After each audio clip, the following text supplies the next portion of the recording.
du Fils et du Saint-Esprit. Que Dieu, notre Père, et Jésus, notre Seigneur, vous accordent la joie et la paix. Béni soit Dieu, maintenant et toujours. Bonjour à vous qui venez de vous joindre à nous sur les ondes pour célébrer ce deuxième dimanche du temps ordinaire. Depuis un certain temps, nous nous étions quittés, mais voilà qu'aujourd'hui, les ondes nous permettent de nous retrouver encore une fois. Le Seigneur aujourd'hui nous convie à une noce. La noce, premier miracle qu'il a accompli en présence de Marie, des disciples et aussi des invités, parce qu'ils étaient invités à une noce probablement de la famille, lointaine peut-être, mais Marie était là aussi. Entrons dans cette célébration en reconnaissant que le Seigneur nous invite à participer à cette noce éternelle. Chaque Eucharistie se veut une réponse à l'invitation que le Seigneur nous lance de participer au banquet de Cana et de célébrer les épousailles entre Dieu et son peuple. Disposons nos cœurs à accueillir le Christ qui nous invite au festin. Seigneur Jésus, envoyé par le Père pour faire de nous un peuple nouveau, ouvre-nous à ta présence et prends pitié de nous. Ô Christ, venu dans le monde, appeler tous les humains au salut, ouvre-nous à ton amour et prends pitié de nous. Prends pitié de nous. Seigneur, élevé à la droite du Père, où tu prépares pour nous le festin des noces éternelles, ouvre-nous à ta joie et prends pitié de nous. Prends pitié de nous. Que Dieu, tout amour, nous fasse miséricorde, qu'il nous pardonne nos péchés et nous accueille un jour au banquet éternel. Amen. Chantons au Seigneur ce chant qui nous permet ensemble de retrouver cette joie d'être disciples de Jésus-Christ.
Prions le Seigneur. Dieu éternel et tout-puissant, qui régit le ciel et la terre, exauce en ta bonté les supplications de ton peuple et donne à notre temps la paix qui vient de toi. Par Jésus le Christ, ton Fils, notre Seigneur, qui vit et règne avec toi dans l'unité du Saint-Esprit, Dieu pour les siècles des siècles. Amen.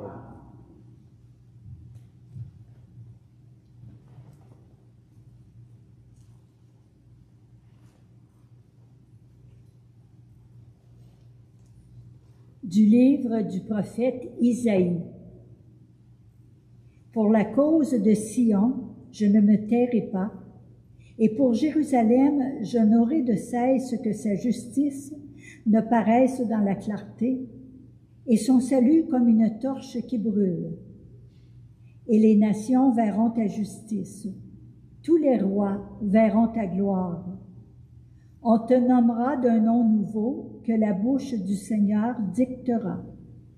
Tu seras une couronne brillante dans la main du Seigneur, un diadème royal entre les doigts de ton Dieu. On ne te dira plus délaissé. À ton pays, nul ne dira désolation. Toi, tu seras appelé ma préférence. Cette terre se nommera l'épousée. Car le Seigneur t'a préféré, et cette terre deviendra l'épousée. Comme un jeune homme épouse une vierge, ton bâtisseur t'épousera. Comme la jeune mariée fait la joie de son mari, tu seras la joie de ton Dieu. Parole du Seigneur.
De la première lettre de saint Paul apôtre aux Corinthiens.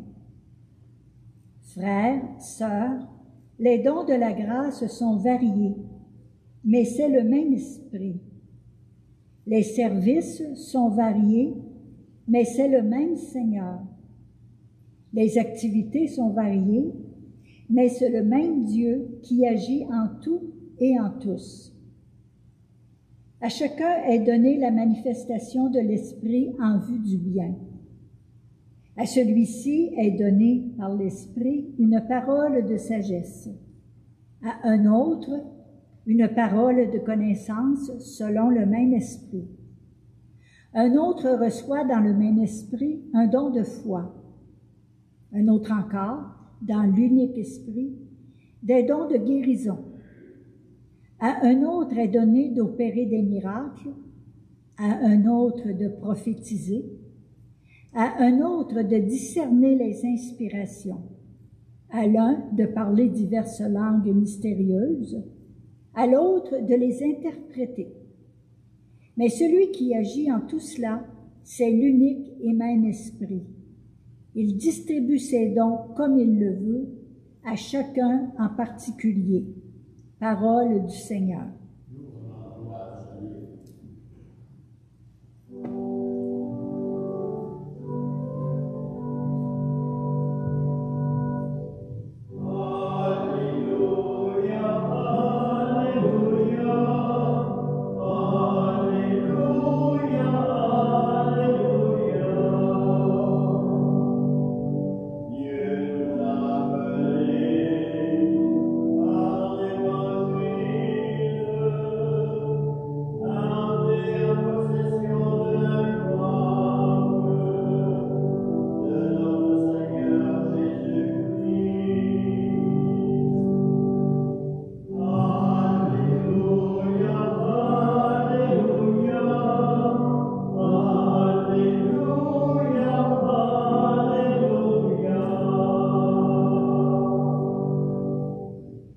Le Seigneur soit avec vous.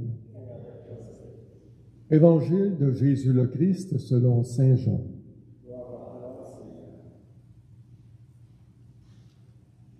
En ce temps-là, il y eut un mariage à Cana en Galilée. La mère de Jésus était là. Jésus aussi avait été invité au mariage avec ses disciples. Or, on manqua de vin. La mère de Jésus lui dit, « Ils n'ont pas de vin. » Jésus lui répond, « Femme, que me veux-tu? Mon heure n'est pas encore venue. » Sa mère dit à ceux qui servaient, « Tout ce qu'il vous dira, faites-le. » Or il y avait là 6 jarres de pierre pour les purifications rituelles des Juifs. Chacune contenait 2 à 3 mesures, c'est-à-dire environ 100 litres. Jésus dit à ceux qui servaient, « Remplissez d'eau les jarres. » Ils les remplirent jusqu'au bord. Il leur dit, « Maintenant, puisez et portez-en au maître du repas. » Et lui en portèrent. Et celui-ci goûta l'eau changée en vin. Il ne savait pas d'où venait ce vin, mais ceux qui servaient le savaient bien, eux qui avaient puisé l'eau. Alors le maître du repas appelle le marié et lui dit, « Tout le monde sert le bon vin en premier, et lorsque les gens ont bien bu, on apporte le moins bon. Mais toi, tu as gardé le bon vin jusqu'à maintenant. » Tel fut le commencement des signes que Jésus accomplit. C'était à Cana en Galilée. Il manifesta sa gloire et ses disciples crurent en lui. Acclamons cette parole du Seigneur.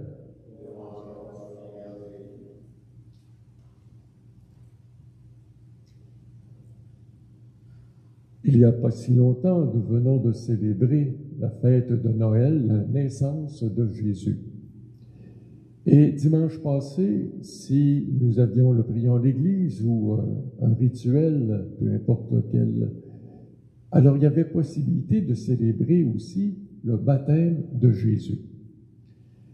Alors aujourd'hui, le texte de la parole de Dieu nous présente le premier miracle de Jésus. C'est entré dans la vie publique, il le fait, mais il le fait discrètement. La présence de Jésus et de Marie à cette fête manifeste quand même qu'ils sont soit de la parenté ou de bons amis, et ils peuvent ainsi être invités à une noce. Et leur présence, elle aurait pu passer inaperçue, mais voilà qu'il se crée un problème au cours de la noce. Nous sommes habitués ici, dans un contexte nord-américain, d'avoir une noce qui dure dans l'ensemble de la messe de mariage jusqu'à la fin de la soirée. Mais chez les Juifs, cette noce, elle se prolongeait. Il fallait que ça dure pour manifester que le mariage par la suite allait durer. De telle façon que souvent les noces pouvaient aller jusqu'à 3 jours avec tous les invités. Alors ça fêtait en grand. Ce qui se produit aussi, c'est qu'au cours de la fête, Marie, qui observe, s'aperçoit qu'on est sur le point de manquer de vin. Et elle demande à Jésus, bon, la situation risque de se détériorer, qu'est-ce que tu peux faire? Jésus lui répond par une phrase qui est assez embêtante à comprendre. « Femme, mon heure n'est pas encore venue. » On va comprendre peut-être davantage cette allusion à Jésus à son heure parce que si on suit Saint Marc et les apôtres au cours de leur rencontre avec Jésus, Jésus va leur répéter de temps en temps que son heure n'est pas encore venue. La seule fois où il va manifester le contraire, c'est quand arrive le moment du jeudi saint, où il va dire « Bon, maintenant, mon heure est arrivée ». Alors, rendre gloire à son Père, pour lui, c'était pas au début de son ministère. C'était plutôt au cours et à mesure qu'on avançait dans les mois de sa prédication, qu'on finirait par comprendre, par saisir exactement quelle était cette heure pour rendre gloire au Père dans la résurrection de Jésus. Ce qui est assez particulier, moi je trouve que c'est la discrétion avec laquelle Jésus a posé ce geste. Marie lui demande discrètement de poser un geste pour pas que la noce soit ratée. Et Jésus va simplement dire remplissez ces jarres d'eau, portez-en au maître du repas. C'est assez spécial parce que qui a réussi à recevoir les félicitations, sinon l'époux? C'est même pas Jésus qui a posé le geste. Alors le maître félicite l'époux d'avoir gardé ce vin nouveau pour la deuxième partie de la fête. L'Évangile nous rapporte aussi que Jésus agira pour que le mariage demeure un événement joyeux. Parce qu'il veut s'impliquer pour que la fête se poursuive dans la joie. C'est dans un climat de joie que nous pouvons retrouver à la fois l'Évangile et la première lecture. Le texte d'Isaïe nous parlait de cette joie profonde qui ferait que les serviteurs de Dieu pourraient glorifier Yahvé, glorifier Dieu par leur présence, par leur façon d'être, par leur façon de vivre. Et Saint Paul, aux Corinthiens, dans la deuxième lecture, nous rappelle une chose, c'est que les Corinthiens étaient un peuple qui était assez actif. Ils ont reçu cette parole de Dieu de la part de Paul, et maintenant, ils ont pris la décision de remarquer tous les dons que l'Esprit Saint mettait dans leur cœur. Malheureusement, on commence à faire des comparaisons et presque de la compétition pour savoir quel don est supérieur. Un jour, Jésus répondra à cette question. Il dira, c'est celui de la charité. Mais entre les gens de Corinthe, on se posait beaucoup de questions. Et est-ce que c'est le discernement? Est-ce que c'est l'action? Est-ce que c'est le miracle? Est-ce que c'est la proclamation de la parole de Dieu? Qu'est-ce qui est le don le plus grand? Et Saint Paul va inviter, non pas à comparer, mais plutôt à découvrir que l'Esprit Saint parle à chacun et à chacune des personnes qui sont rassemblées et qui font la volonté de Dieu. Je termine cette réflexion en disant, mais comment être porteur de joie aujourd'hui? Avec la pandémie, beaucoup de personnes ont des réactions plutôt comme négatives. C'est pénible. On retrouve le même climat que l'an passé. Et aux nouvelles, on découvre aussi beaucoup de réactions qui montrent comment aujourd'hui on a de la difficulté à faire de l'unanimité. Les vaccinés, les non-vaccinés, les hôpitaux qui débordent et tout le reste. Alors, comment être porteur d'une bonne nouvelle, porteur de joie dans un climat comme celui-là? Laissons le Seigneur venir à notre secours. comme il est venu au secours du couple lors de la noce. Rappelons-nous simplement que nous n'avons pas à être trop discrets, nous, pour dire comment Dieu est bon pour nous, comment il nous aide encore aujourd'hui. Et grâce à lui, je suis sûr que nous allons nous en sortir. Amen.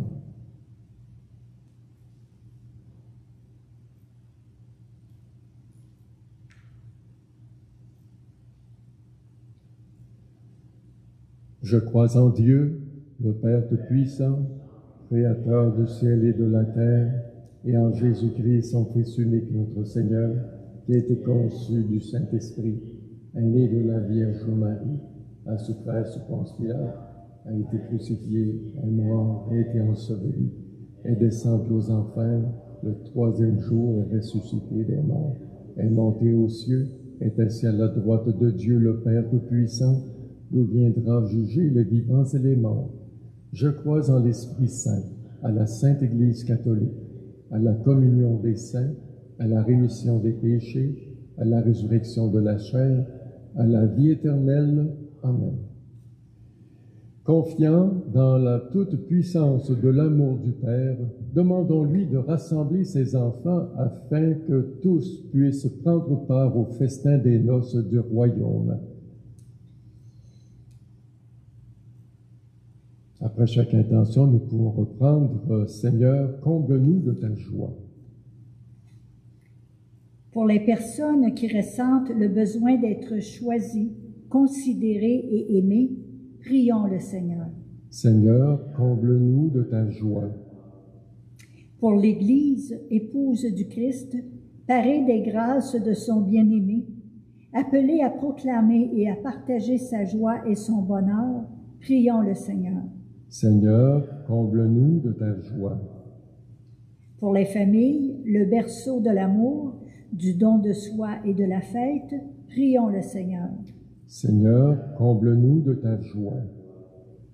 Pour les personnes en autorité dans notre société, notre ville ou nos quartiers, qui veillent à ce que tous soient respectés dans leur dignité, prions le Seigneur. Seigneur, comble-nous de ta joie.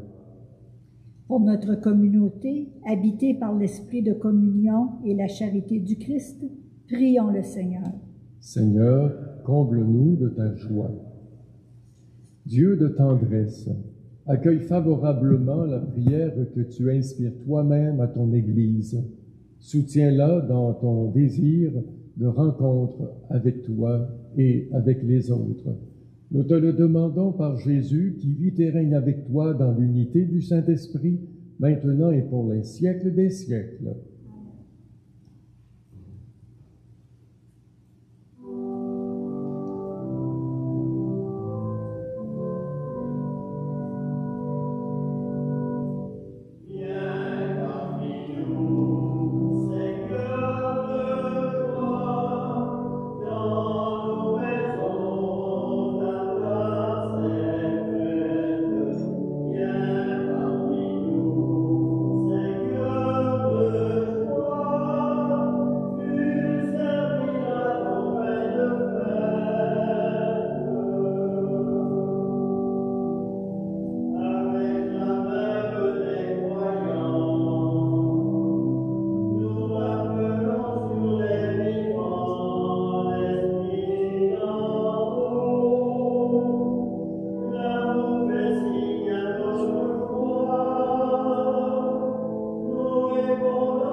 ensemble au moment d'offrir à Dieu le sacrifice de toute l'Église. pour la gloire de Dieu et le salut du monde. Accorde-nous, Seigneur, nous t'en prions, de participer dignement à ces mystères, car chaque fois qu'est célébré ce sacrifice en mémorial, c'est l'œuvre de notre rédemption qui s'accomplit. Par Jésus le Christ, notre Seigneur. Le Seigneur soit avec vous. Élevons notre cœur. Rendons grâce au Seigneur, notre Dieu. Vraiment, il est juste et bon pour ta gloire et notre salut de t'offrir notre action de grâce toujours et en tout lieu. Seigneur, Père très saint, Dieu éternel et tout-puissant, c'est en toi que nous sont donnés la vie, le mouvement et l'être. Dans notre corps, nous éprouvons chaque jour les effets de ta tendresse et nous avons déjà la promesse de la vie éternelle. Nous avons reçu les premiers dons de l'Esprit par qui tu as ressuscité Jésus d'entre les morts. Et nous tenons cette espérance que de vivre à jamais en nous le mystère de Pâques.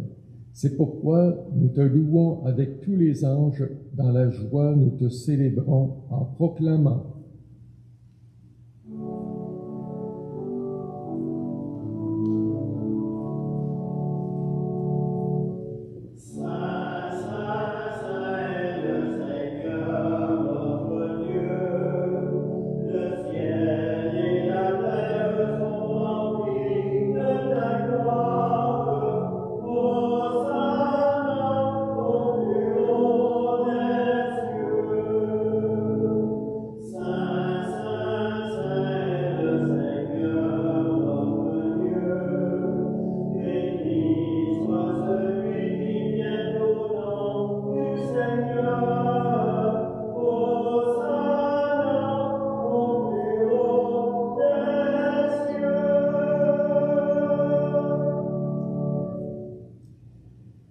Toi qui es vraiment saint, toi qui es la source de toute sainteté, Dieu notre Père, nous voici rassemblés devant toi.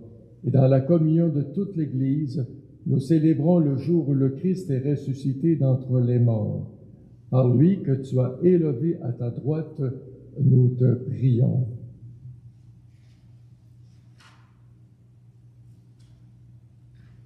Sanctifie ces offrandes en répandant sur elles ton esprit, qu'elles deviennent pour nous le corps et le sang de ton Fils Jésus-Christ, notre Seigneur.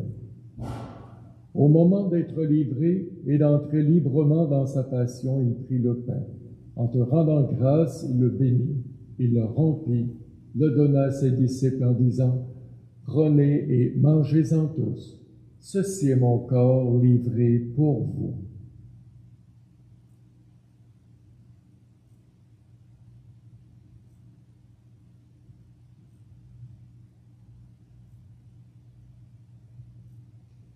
De même, à la fin du repas, il prit la coupe. De nouveau, il rendit grâce et la donna à ses disciples en disant « Prenez et buvez-en tous, car ceci est la coupe de mon sang, le sang de l'alliance nouvelle et éternelle qui sera versé pour vous et pour la multitude en rémission des péchés.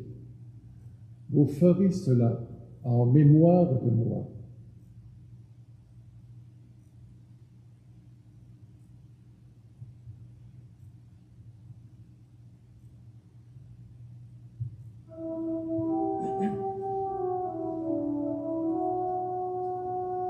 Il est grand le mystère de la foi. Nous proclamons ta mort, Seigneur Jésus. Nous célébrons ta résurrection. Nous attendons ta venue dans la gloire.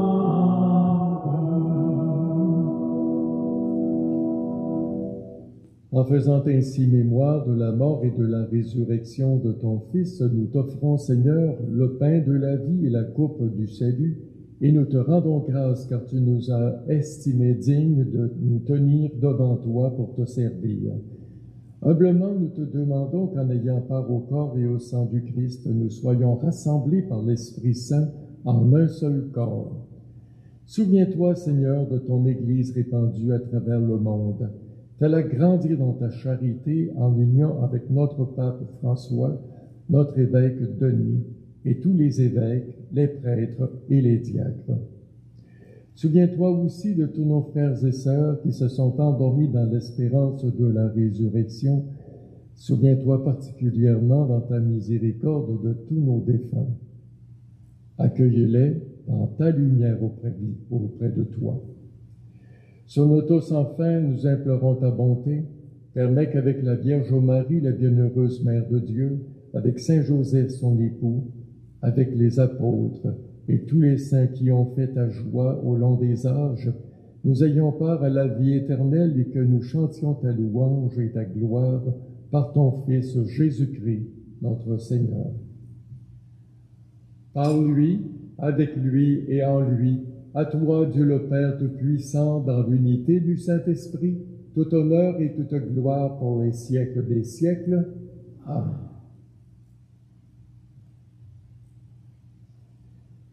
Comme enfants de Dieu, nous formons un peuple. Chacun de nous a reçu, par l'Esprit Saint, des dons particuliers à mettre au service de la communauté. Et c'est ainsi que nous pouvons tous ensemble prier Dieu en l'appelant Père. Notre Père qui es aux cieux, que ton nom soit sanctifié, que ton règne vienne, que ta volonté soit faite sur la terre comme au ciel. Donne-nous aujourd'hui notre pain de ce jour. Pardonne-nous nos offenses comme nous pardonnons aussi à ceux qui nous ont offensés. Et ne nous laisse pas entrer en tentation, mais délivre-nous du mal. Délivre-nous de tout mal, Seigneur, et donne la paix à notre temps. Soutenus par ta miséricorde, nous serons libérés de tout péché, à l'abri de toute épreuve, nous qui attendons que se réalise cette bienheureuse espérance, l'avènement de Jésus-Christ notre Sauveur.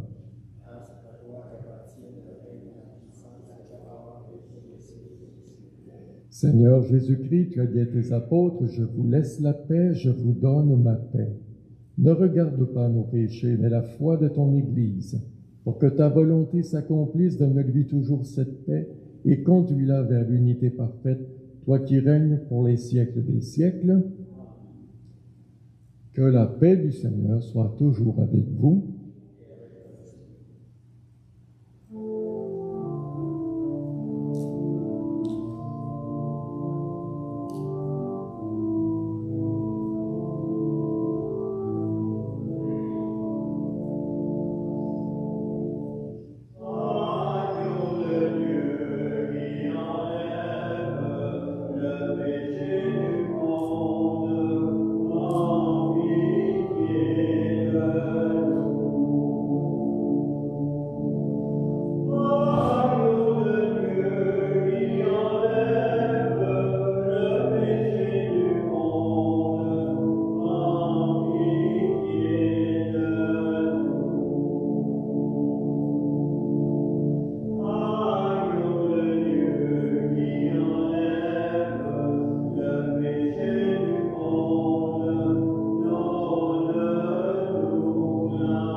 Voici l'agneau de Dieu, voici celui qui enlève le péché du monde. Heureux les invités au repas du Seigneur. Seigneur, je ne suis pas digne de te recevoir, mais dis seulement une parole, je serai guéri.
Alors, c'est reparti. Notre façon de célébrer, tant que nos églises seront fermées, nous aurons la possibilité de célébrer ensemble par les médias d'information qui sont celui de la caméra et de la distance. Alors, chacun de vous, aujourd'hui, c'est un nouveau départ. Combien de temps cela va durer? Tout dépendra un peu on est sujet à être à l'écoute de la santé publique et nous n'avons pas le choix, nous obéissons aux ordres nous aussi. Prions le Seigneur. Répands en nous, Seigneur, ton esprit de charité afin d'unir d'un même amour ceux et celles que tu as nourris du même pain. Par Jésus-Christ, ton Fils, notre Seigneur. Le Seigneur soit avec vous. Que Dieu Tout-Puissant vous bénisse, le Père, le Fils et le Saint-Esprit. Alors, à un prochain rendez-vous, donc la semaine prochaine. Vivons dans la paix du Seigneur.